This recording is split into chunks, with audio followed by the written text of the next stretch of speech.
Canal LPM Canaã.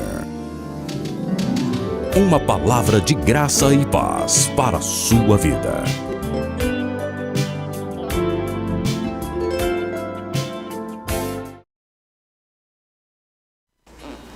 Olá, mais uma vez estamos aqui trazendo uma mensagem especial para você e nós vamos aprender muito com essa mensagem de hoje. Eu sou o pastor Adenelson Botelho e eu faço parte do Ministério Vinha Internacional. Estamos aí em mais de 30 países fazendo a obra missionária e ajudando as pessoas ao redor do mundo. Estamos aí com o pastor Aloysio Silva e aqui em Canaã dos Carajás nós estamos com o Ministério Luz para o Mundo. Então eu até digo para você, seja uma luz para o mundo, tá bom? Mas vamos analisar hoje, nós vamos falar hoje dos princípios de uma vida pródiga, né? Conforme você está vendo já aqui embaixo. Mas eu quero nesse momento orar junto com você e buscar a revelação do Espírito Santo. Sem o Espírito Santo nós não temos condição de ministrarmos a palavra, porque o próprio Espírito Santo é o responsável pela palavra de Deus. Ore junto comigo. Pai, em nome de Jesus, nós pedimos ao Espírito Santo a revelação da palavra e nós declaramos grandes vitórias e o poder de Deus. Pai, é o Senhor que é o responsável por isso, a nos dar a motivação e o ânimo e a unção para estarmos todos os dias levando o bom entendimento, o bom conhecimento que vem diretamente do Teu trono. E nós pedimos a Tua manifestação nesta hora, em nome de Jesus. Amém. Vamos lá então. Quais são os princípios de uma vida pródiga, né? Então vamos começar analisando na Bíblia, né, a vida de um personagem bíblico. Ele é anônimo, né? Na realidade, ele é muito conhecido. Mesmo sendo anônimo, é muito conhecido. É o filho pródigo. Se você ainda não conhece, a história está no livro de Lucas 15, né? Mas nós não vamos mencionar isso hoje aqui, o texto inteiro, porque como é maior um pouquinho a mensagem, eu tenho que sintetizar ela aqui, tá bom? Então escute, todos nós, à semelhança daquele jovem, nós somos ou já fomos filhos pródigos. E você vai entender através disso, porque nós podemos pedir e entender sobre as lições da vida desse jovem e elas se aplicam à nossa vida também, sabe? Então escute, o primeiro passo que nós vamos determinar aqui é que as suas escolhas determinam as suas circunstâncias. Então muitas vezes a gente fica, não deixa a vida me levar, não deixa. Mas muitas vezes você tem escolhas, se essas escolhas forem certas ou erradas, elas vão determinar a sua circunstância, tá? Então a sua vida ela não vai mudar a menos que você entenda que você mesmo cria a sua circunstância. Então, você pode culpar pessoas. Muitas vezes nós culpamos pessoas, culpamos Deus, culpamos o inimigo. Muitas pessoas o tempo inteiro culpando Satanás das coisas. Mas escute, as suas decisões, elas criam as circunstâncias. Então, vamos analisar com o filho pródigo. Esteja comigo. É pouco tempo, mas fica comigo. Inclusive, eu peço a você que replique essa mensagem, envie para os amigos, dê o seu like aqui, que é para que isso possa realmente ser bem visto pelo YouTube e o próprio YouTube comece a divulgar a palavra de Deus. Olha o filho pródigo. Depois ele pediu para o pai a parte da herança que lhe cabia.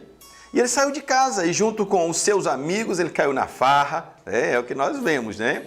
Torrou todo o dinheiro que ele possuía. E a situação, o país entrou em crise, a situação foi ficando cada dia pior. Ele vai gastando dinheiro, o país entrando em crise. Olha, chegou um momento que ele chegou ao fundo do poço. E você olhar essa história, muitas vezes ela tem a ver conosco. Então, cuidar de porcos era o fim da linha para um judeu e foi o que sobrou para ele fazer, cuidar de porcos.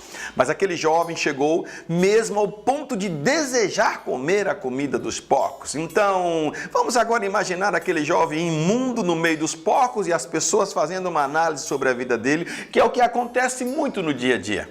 Um político passando por ali, ele iria dizer, na realidade isso é culpa do governo, a situação foi causada pela falta de educação apropriada, pelo desemprego crescente, tá? Jornalista iria dizer, não, isso é culpa da globalização. Se não fosse a alta do dólar, a crise financeira, a concorrência desleal dos produtos chineses, aquele jovem não teria perdido toda a sua fortuna de forma tão rápida. Psicólogo ia dizer, não, isso é culpa, certeza do pai. O pai traumatizou, trouxe trauma para o menino. O pai foi o responsável ao dar ao filho a herança, mesmo sabendo que ele não tinha maturidade para lidar com tanto dinheiro. Um socialista iria dizer assim, isso é culpa do patrão que o explora. Certamente ele iria dizer, sabe, que é questão de luta social, de classes, a opressão de classe operária, né? Os capitalistas, os burgueses, os latifundiários, né? Então, para aquele jovem, na realidade, ele imagina que seria opressor, alguém oprimindo ele para chegar nessa situação. Mas nós temos um personagem, o fatalista, ele iria dizer que culpa é da sorte e do destino. Uns nasceram para ser pobre e outros nasceram para ser ricos, sabe? Então ele iria dizer, mesmo ele tendo nascido numa família rica, ele estava destinado à miséria, então não tinha como ele prosperar. Tem gente que, sabe, é desse estilo, pensa assim.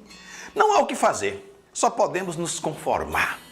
Agora, finalmente alguém dirá até que o próprio Deus é culpado pela condição daquele jovem.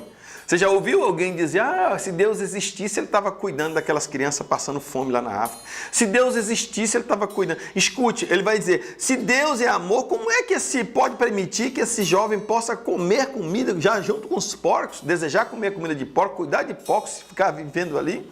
Ele iria dizer, se Deus é amor, como é que ele pode permitir que um jovem sofresse tanto? Mas quantos teriam a iniciativa e a ousadia de confrontar o jovem e dizer, você é o responsável? Essa é a verdade. As decisões dele determinaram a sua circunstância. Então, era dizer, olha, você é o responsável pelas acusações, pelas consequências de suas ações. A palavra é essa. Você fez as escolhas. Então, você deve arcar com as suas consequências. Está falando com você? Não adianta culpar a quem quer que seja, sabe? É tolice responsabilizar os outros pelas nossas escolhas. Nós escolhemos e as nossas escolhas determinam as nossas circunstâncias. Então, muitas vezes nós estamos em situações que se nós formos olhar, não adianta botar culpa em ninguém. Em governo, em patrão, em família, em ninguém. Em Deus, ninguém. É nós que escolhemos estar onde nós estamos. Escute. Quem não ajuda, inevitavelmente vai atrapalhar. Então, nós precisamos ter cuidado com as pessoas que estão conosco. Escute, pessoas que não acrescentam coisa alguma, ela vai acabar levando você a perder coisas, a levar prejuízo. Então, sempre pergunte, em que essa pessoa está contribuindo para melhorar a minha vida em Deus? Se ele não lhe faz o melhor, acabará fazer o pior.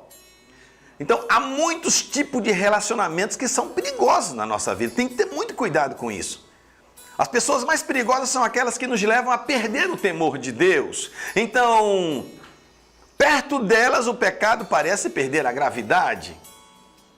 A sua vida depende das pessoas que você permite ao seu redor. Você lembra daquele ditado que nós sempre ouvimos falar? Me dize com quem tu andas que eu te digo quem tu és. Então, quem anda conosco termina direcionando. Mas eu não vou ser influenciado. Vai, num dado momento você vai ser influenciado. E essas pessoas, elas vão determinar a experiência que você terá com Deus. Elas vão alimentar forças ou fraquezas em você. Cuidado com o que você ouve.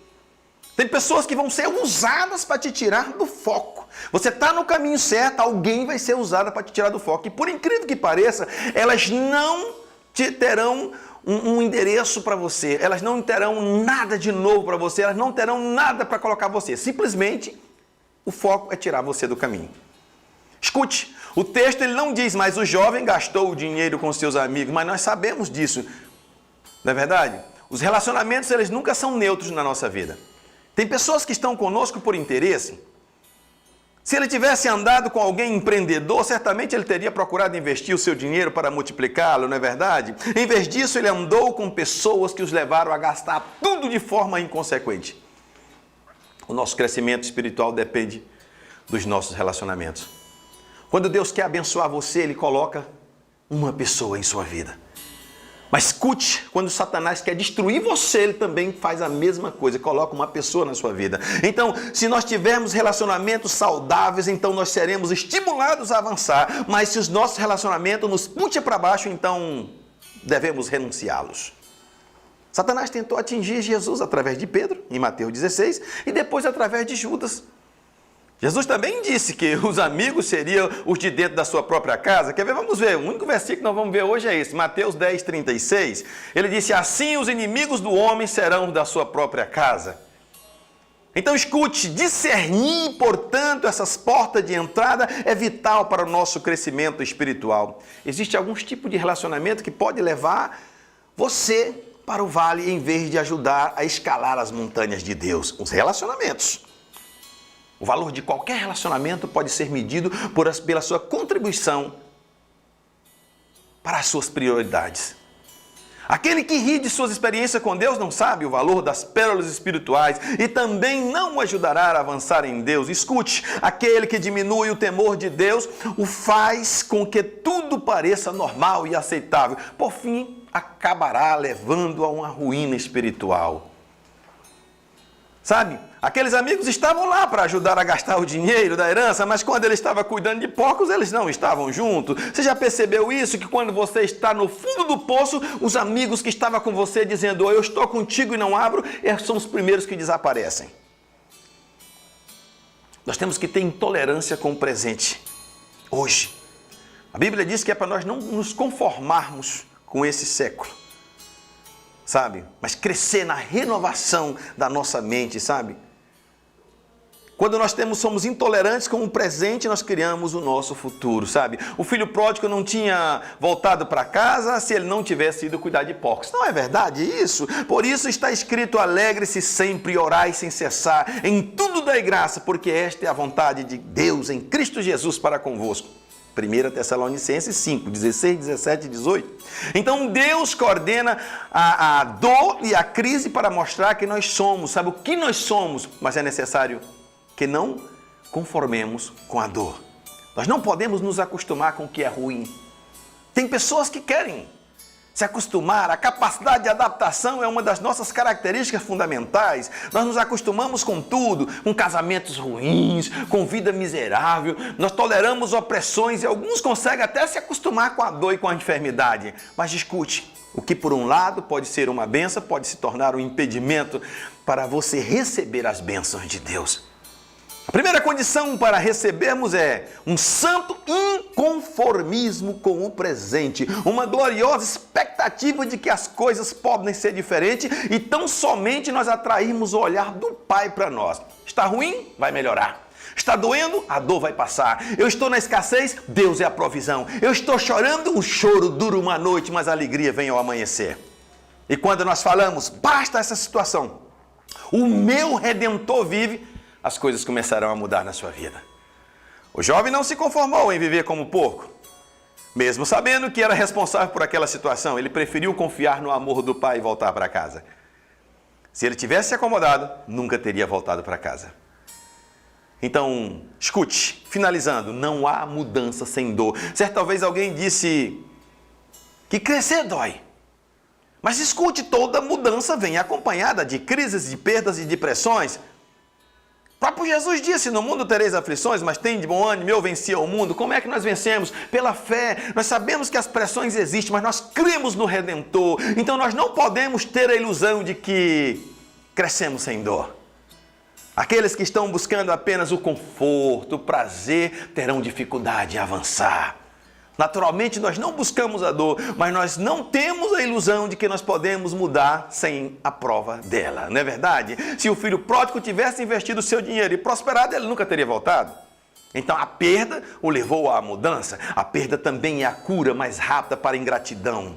Só depois de perder tudo que tem é que o jovem percebeu que aquilo que era perdido tinha valor. E como o valor da casa do pai que ele havia abandonado. Então, eu quero nessa manhã dizer para você que você realmente deve estar focado e firme olhando para Cristo. A sua posição, se você já aceitou Jesus como Salvador, nunca muda, está em Cristo Jesus, mas o seu estado é uma questão de escolha. Você deve bater no peito todos os dias, independente de qualquer situação, dizer, eu escolho ser feliz agora. Independente das pressões, das circunstâncias, das perseguições, eu escolho ser feliz agora. Eu te abençoo com uma palavra profética. Essa semana está finalizando com sucesso na sua vida, iniciando uma próxima com bênçãos e prosperidade em nome de Jesus. Que Deus te abençoe. Canal LPM Canaã. Uma palavra de graça e paz para a sua vida.